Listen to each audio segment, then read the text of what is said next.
danced with you at my wedding, Jonathan. Bloody bastard. I've known you were one of them, Johnny. I was not strong enough. Not me, please. I'll be good. Death has no splendor at all.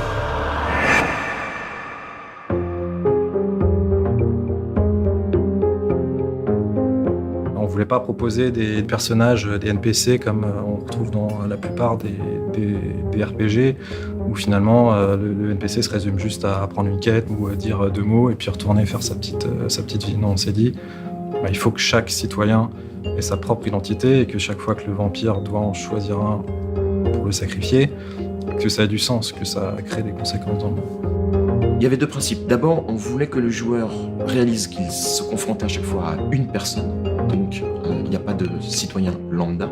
Par ailleurs, ce sont des gens que tu vas croiser systématiquement la nuit. Et pour sortir dans les rues de Londres à cette époque-là, avec ce qui se passe, avec la grippe espagnole, avec la guerre qui est en train de finir, avec visiblement un certain nombre de meurtres qui ont lieu toutes les nuits dans les différents quartiers de Londres, il faut avoir une très très bonne raison de sortir. Donc on a fait une liste de personnages, une galerie de personnages, souvent très haut en couleur, qui ont tous une très bonne raison de sortir la nuit.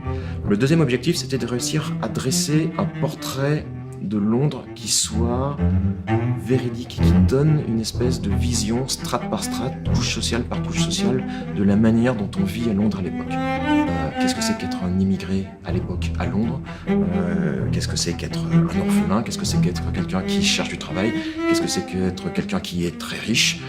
Qu'est-ce que c'est qu'être quelqu'un qui essaye de comprendre la raison pour laquelle des gens meurent toutes les nuits?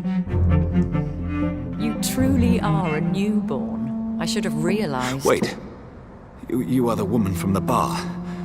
Are you like me? Can you help me? I believe, sir, I already have. Dans Vampire, c'est pas en tuant les ennemis qu'on va gagner de l'XP, c'est en sacrifiant les citoyens et en absorbant leur sang frais. Ça, c'était pour nous une façon de dire, tu vois, tu es un vampire, tu peux tuer, ça a du sens dans le jeu de tuer. Tu vas être récompensé par des points d'expérience. Par contre, à chaque fois que tu tues, tu vas influencer le monde autour de toi, tu vas prendre une vie, donc les survivants vont devoir se confronter à la tristesse, à la perte de cette personne, et la disparition de ta cible va de toute façon influencer l'histoire d'une manière ou d'une autre, ou le quotidien des gens qui vivaient autour d'elle.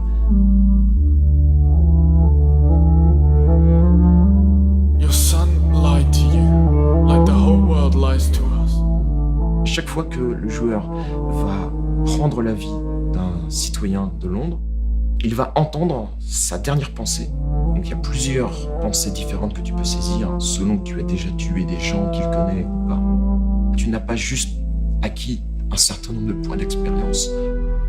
Tu saisis l'ultime pensée de quelqu'un qui va mourir. Et franchement, à chaque fois que je joue au jeu et à chaque fois que j'ai regardé des gens tester le jeu, on se rend compte que ça marche. Il y a quelque chose d'un petit peu poignant. Et c'est ça qu'on cherchait.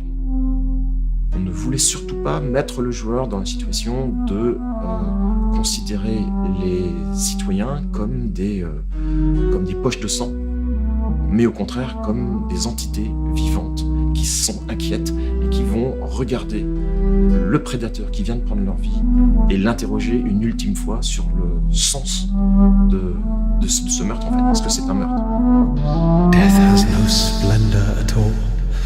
Oh, I see it now, I see it. Oh, the verses I could write.